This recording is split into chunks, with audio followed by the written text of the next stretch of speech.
And welcome to the Rundown with Ramon. My name is Ramon Ray. You can get to know me better at RamonRay.com. And this is the Rundown with Ramon with my newfound friend, and who will be your friend too in a few minutes, Lisa Ealy, who's an expert on HR, helping companies hire and helping individuals as well get into their best careers. Lisa, how are you today? Thanks for taking the time to join us on the Rundown with Ramon. And I hope you are blessed and doing fantastic. I am. And let me say this, I'm doing amazing today because it's another day that I get to do the amazing work with the clients that I get to work with. That is such a blessing and a joy. And I get to impact people's lives. So I'm delighted to be here and thank you for the invitation. Oh, you're so welcome. So let's jump right into it. Tell us about the companies that you own and who you serve, just to give people a level set of who Lisa Ealy is professionally. And then I'd love to step back just a little bit and to know what brought you here. And then we'll come back and talk about the details of HR if I haven't confused you, because I may have confused myself, but we'll get there. So Lisa, talk to us about what you do today, Yeah. what the companies are. Feel free to give us that little bio. Got it, got it. So, really quick, I'm Lisa Ealy, and I've been gifted to do two amazing things. So, I help small businesses and nonprofits and government related agencies to build, grow, and scale their teams, which includes hiring. But it's not just employees, it's contractors, it's interns, and employees, and also to do something we call boomerang, right? Which is bringing people back.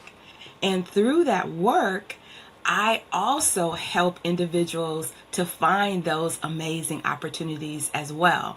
And it becomes really a match, I'm going to say, made in heaven as well. So those are the two things that we do at Purple Squirrel Group, which is our parent company. And the two arms that we do these things under is HR for Profit and Dare to Dream Careers. I love it. By the curious, why HR for profit? Is that like play on words? Is that a conundrum? Is that a poem? Help me understand, unpack what that means. I'm curious. Seems like there's some meaning to that. Yeah, What does that mean to you? it's all those things and more. So it really comes from my background. So I came to the space in corporate of HR with an undergraduate accounting degree and an MBA in finance. And so that's an interesting marriage in HR to have someone with that financial background. So for me, leading HR teams for some major corporations, I always looked at things based on profitability, and that we never wanted to build teams, offload teams, or whatever we were doing with teams, because at the end, it's all about the people without considering how it impacts the profit. And so this is work that I've been doing before I even came up with the name HR for Profit, just simply because profit matters in business and even in nonprofits, and people matter, and we're pulling those things together. Which is the way it should be, right? I mean, any mature business owner like you and I are knows that it has to be profitable. But I think sometimes maybe we forget that to some degree. And then on the career side, tell us what that's all about, because those are two. They can be opposite sides of the spectrum, right? It's like when you're buying a car. I want the cheapest price and I want the most. I want you to give me the gold plated muffler for $2, and you want to sell me the gold plated muffler for $4,000. So tell us a bit Right. about the career side. Right, right. So it's kind of like this. I'm going to use a interesting analogy. Okay. So if I were selling you a Mercedes, Hmm. and I said, I have a Mercedes that's $40,000, it's used, and I have another Mercedes that's $5,000, it's used, you're going to think automatically, right, that there is something wrong with the $4,000 Mercedes. And Or it's a so bit this is older, what, or right? something. Exactly. Right? So this is what we talk to our clients about, and thus the purple squirrel, because purple squirrels don't really exist, right? So if you're in Vegas, it's called a whale, right? Now whales do exist in Las Vegas, Sure. and they get treated really well.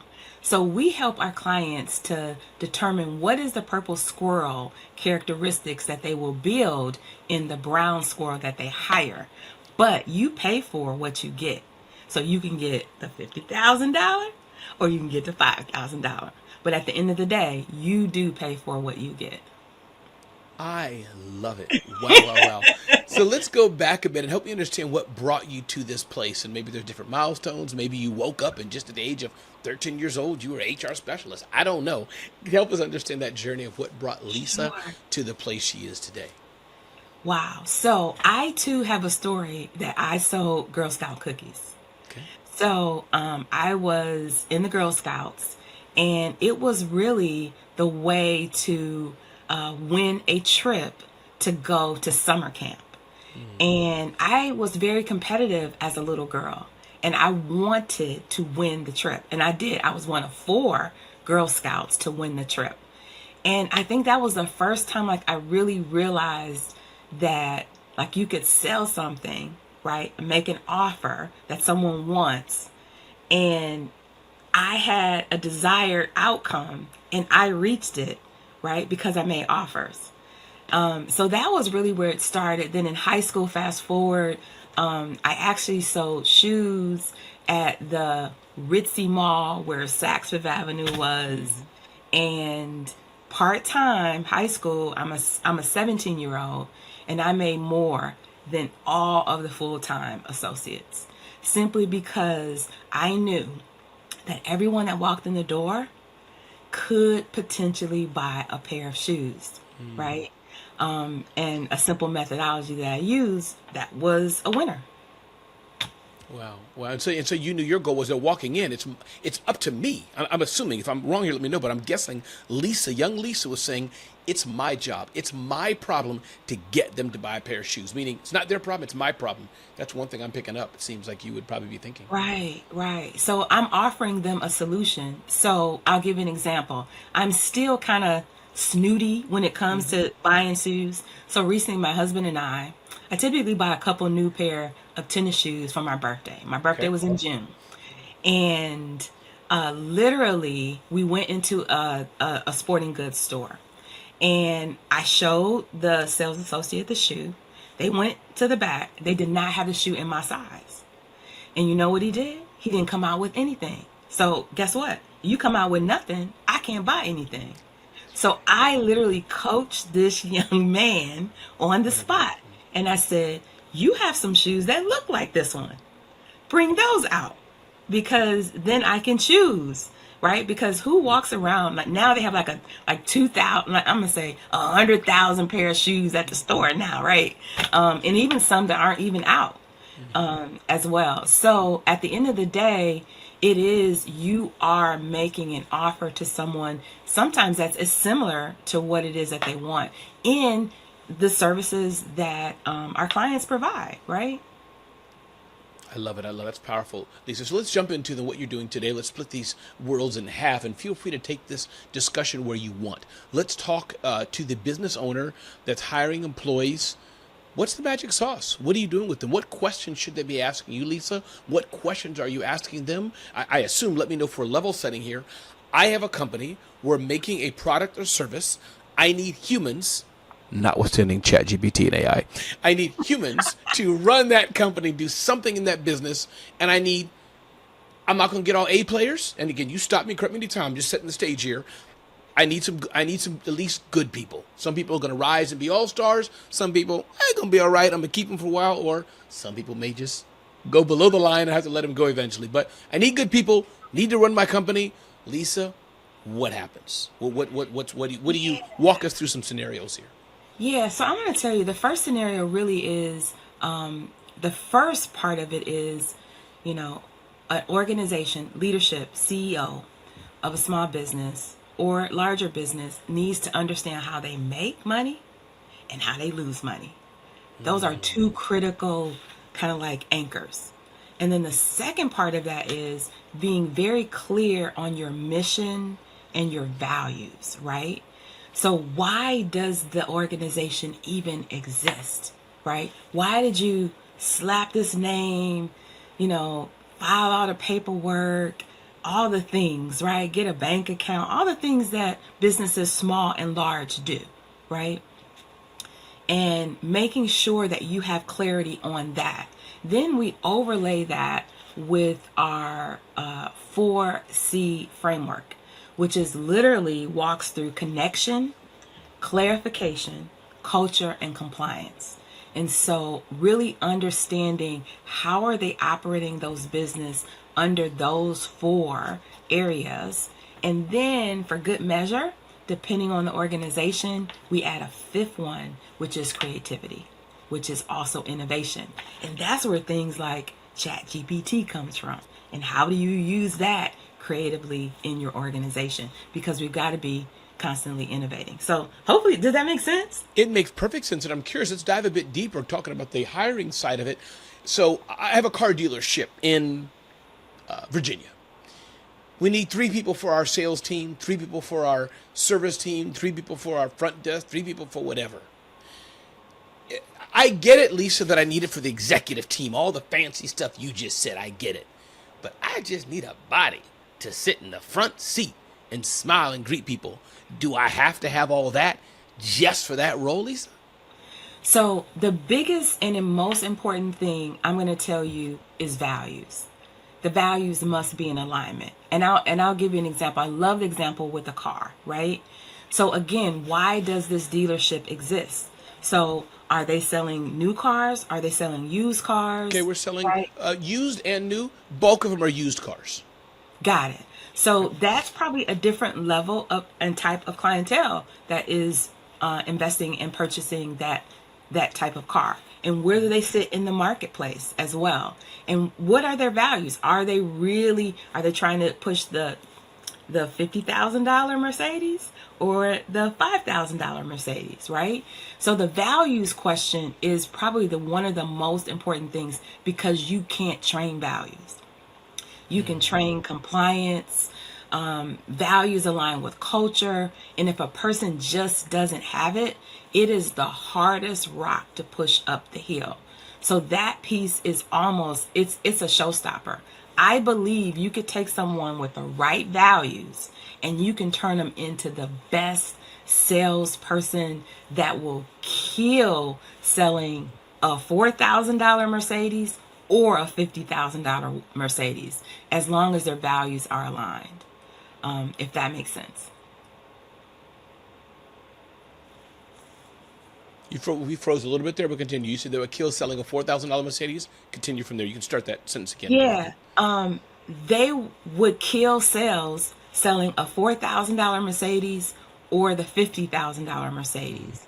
And as long as the values are there, you can train up a person to operate at whatever level you need for your organization.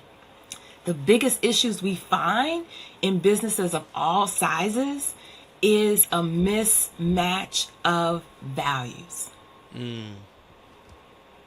Wow, I'm clipping that. Mismatch of values. I love this. So is that come to what your role is, Lisa? If somebody just wants 3 bodies, 5 bodies, I'm sure Lisa Inc. Can take care of it, but is that where you shine and what the companies that working with you want? We have a company that has values and all the things you just said. Every person we hire, we need to get as close as we can to finding that perfect match. Am I restating what I'm hearing in this conversation? Yes, you got it. You hit the nail on the head. Let me tell you why. So recently we worked with a client, and most individuals are used to, I'm going to interview, 3, 4, 5, maybe 6, maybe even more. But that to me is a waste of your time. If we're doing our job right, you're going to interview one person and they're the person, maybe 2, right? But if they're the right person, they're it. There is no comparison. And when that happens, like literally, it's like magic. It is like magic, because we've done our job in understanding how the organization makes and loses money, what their mission and values are, and what are the key critical skills that they need this person to have, right? And also an alignment of values. And it works, because when the values are there, if the person is a little short on some skills, they're going to be willing to do what it takes to close the gap and make an impact and a difference in the business immediately. I love it.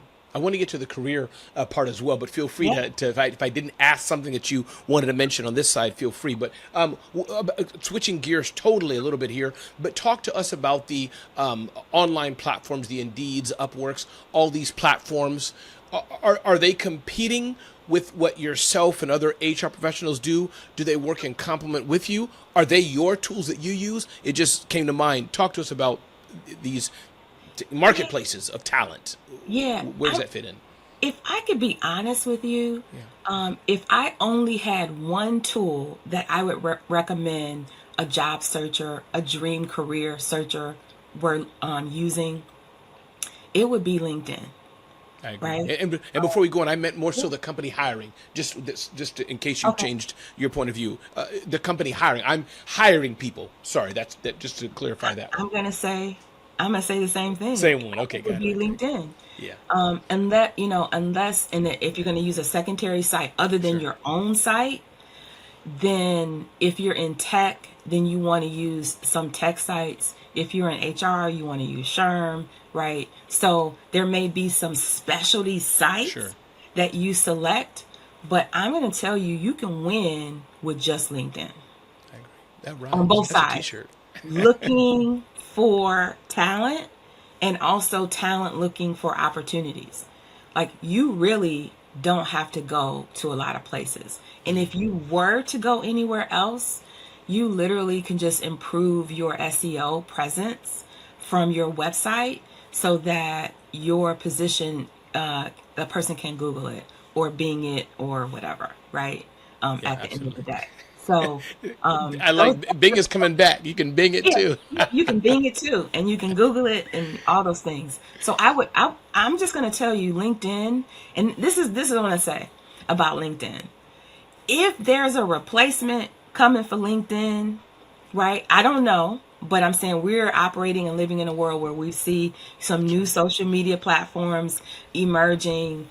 We see less use of certain platforms that were, like Clubhouse over the last 3 years was really, really big. It's not as prominent now. So who? I mean, we don't know, but I'm sure that there is someone out there right now that is has a target on Hmm. LinkedIn. But when it comes out, this is like advice from someone who knows. Be an early adapter because LinkedIn really is prime for competition.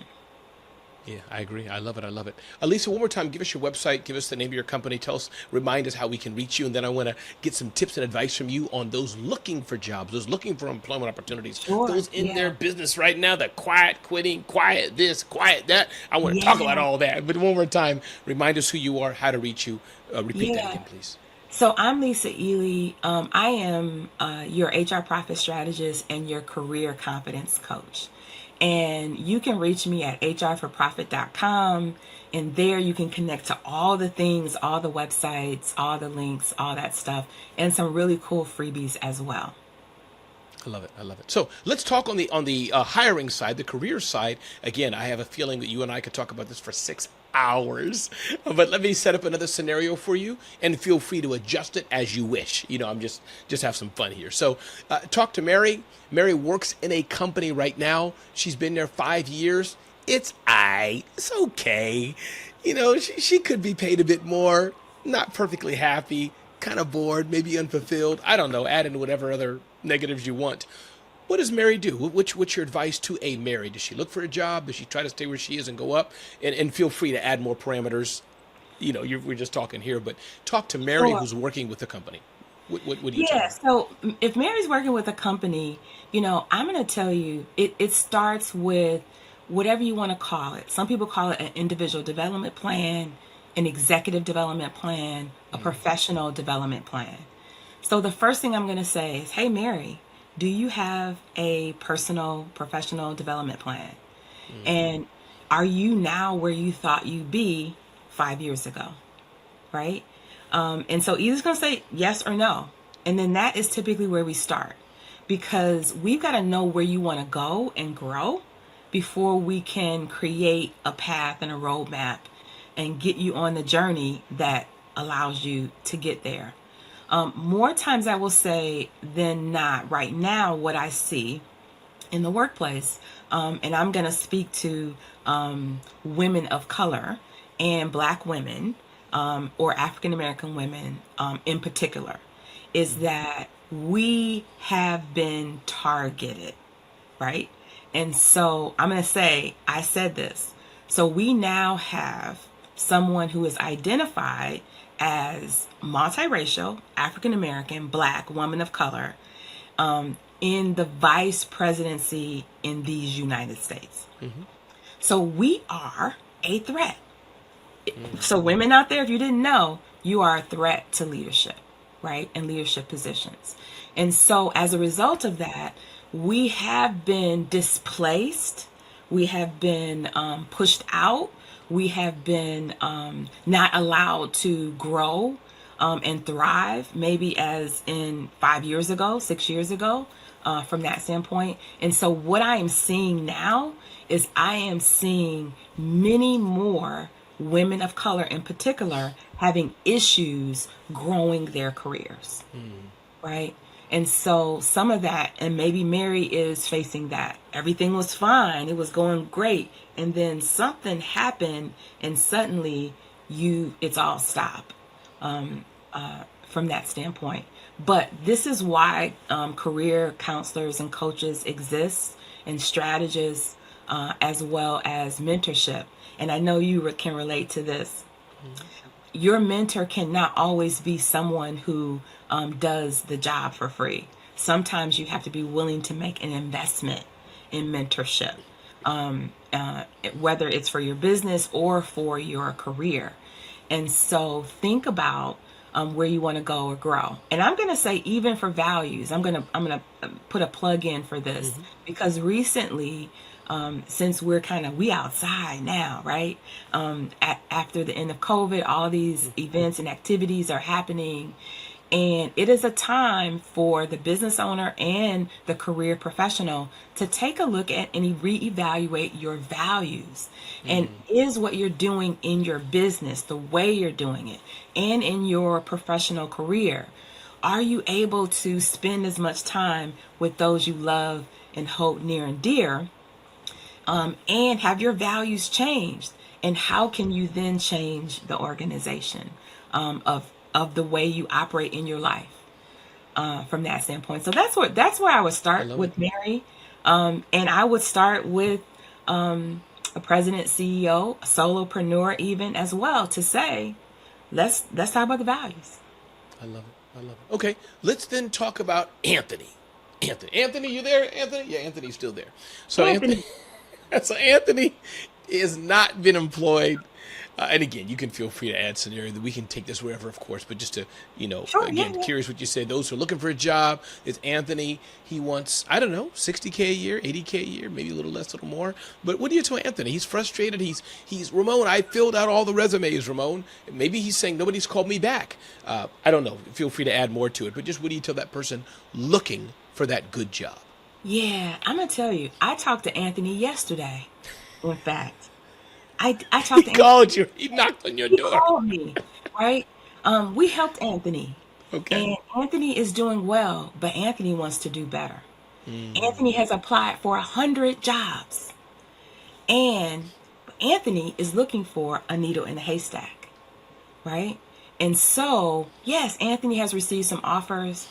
They're not exactly what he wants. They're not the type of job, the type of organization, or even the salary and the circumstances. Anthony wants to work in a hybrid environment, like many individuals do today. So this is what I share with Anthony. It's a positive thing. There's nothing wrong with Anthony's resume, right? Okay. Anthony's resume is doing the job it's supposed to do. It's attracting individuals who are interested in hiring Anthony. But it's not giving Anthony what he wants or desires in his career, because a strategy is not simply applying for random jobs and expecting that miraculously this is going to turn into what you want, right? Without doing the research. So we call it a stacked approach. So this is an inside secret, but I'm gonna give it away just to your audience, right? And the stacked approach is this: you must be networking. You must also research organizations. And in fact, this is a multi-level marketing tactic. It's called a Dream 100. And we have our clients create a Dream 100, right? It's 50 of the organizations that you want to work with that align with your values and the mission and vision you have for your life. And also 50 individuals that are in and doing amazing things in their career or have retired from doing amazing things in their career. And Because then they're networked as well. I just want to underline that because they are networked. absolutely, Yes. absolutely. And that's where you begin. But it has to be more than just, I'm going to say, applying and praying is not a strategy. That is powerful. And what I'm hearing you say, though, in the same way that the best companies, even if they're hiring 10,000 or 10 people, they're looking for the best people, needle in the haystack, working with Lisas of the world, right, to ensure they have the best that they can, whether it's Chick-fil-A or Ernst & Young. Stop me anytime if I'm wrong, but I see your nod. In the same way, the individual looking must do the same thing. That's kind of a double-sided. Am I right, what I'm hearing? You're absolutely right. But let me say this. So this method works whether you're hiring an intern for the summer, you're hiring a freelancer, a contractor, a part-time employee, or a full-time employee, right? It works for all of those things. And you should be using this method for those other types of hires as well, because they're all part of our team. They're all impacting our values, our mission, and more importantly, our profitability. I love it, Lisa. Wow, that is powerful. That is powerful. What questions have I not asked you, Lisa? I'm sure I have not asked you 497, but if you could just limit it to one or two. What questions have I not asked you that you said, Ramon, I really want to touch on this before we end? And this has just been a great discussion talking about Lisa Ealy here, who helps people with their careers and who definitely helps people, also helps companies who are looking to hire. And I love how you talked about values, you talked about alignment, and that you focused on profit, which I think has been powerful. What else have we not touched on Yeah, that's important, Lisa? that's a great question. You touched on some really, really great things, but I want to talk a little bit about innovation Please. because, Chat GPT is like a thing and it's like but we know AI has been here, right? Like it's not new. It's just suddenly we're talking about it. But this is the thing.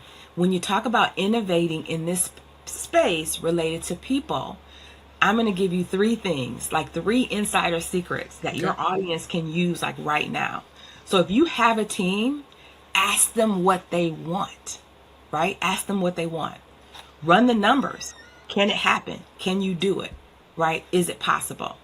Number two, think about making sure every role and responsibility and also how you pay your team is directly related to profitability and create incentives. And then the final thing is be innovative with time. So we've heard of organizations with unlimited leave, unlimited flexibility, 4-day work weeks. I attended a TED talk a few weeks ago, and they even said stepping down from a 5-day work week to a 4-day to a 3-day work week. And so figuring out if the person works 3 days and they work longer, can it work? If they're offshore or other things. So be willing to be innovative in how you operate your team and really watch productivity increase because your team's going to tell you what they want. Yeah, you're right. If you don't ask, I mean, that's like a relationship, right? That goes for my own marriage. Honey, what am I doing wrong? What can I do better? They'll let you know. Lisa, one more time. And I do this, Lisa, because people are forgetful. People don't write things down. They don't want to go backwards. One more time, tell us, Lisa, how best to reach you. And feel free to anything else you wanted to share with the Rundown with Ramon audience. Sure, absolutely. So I'm Lisa Ealy. Again, I'm your HR profit strategist. It's all about team and your career confidence coach. You can reach me at hrforprofit.com. and get some cool freebies there. Connect, chat. Would love to hear about your dream, right? And we can make it happen. Appreciate you, Lisa. And again, this is Ramon Ray with the Rundown with Ramon. You can get to know me better at RamonRay.com, or look on YouTube, look on Facebook, look on your nearest fax machine. I don't know, wherever you like to look. I produce a lot of information to help you build your business or live a better life and bring you amazing guests like Lisa Ealy. Thanks, Lisa, for being with us today.